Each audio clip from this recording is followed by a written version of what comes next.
In order to remove your phone number on Snapchat, you may follow up these simple steps. So first of all, once you open up your Snapchat application, from the given interface, you may locate up your profile, usually located in the top left corner. Tap on it, and once you tap on it, you will be taken to your profile here. Now, what you may do is once you are under your profile, look out for the gear icon, usually located in the top right corner. Tap on it. And then once you tap on it here, you will be finding your account details, including your mobile number and your phone number. Your email address. Now, what you may do is head over to mobile number, and there you'll be finding the mobile number that has been already added on your device.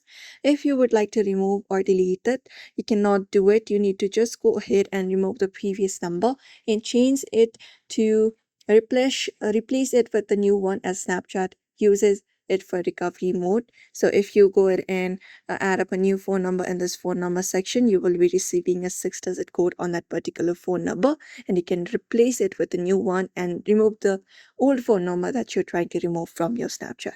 This is the method that you can apply up. Same goes for the email address as well. You can follow up the steps. So therefore, you may follow up those steps and let us know in the comment if this video was helpful.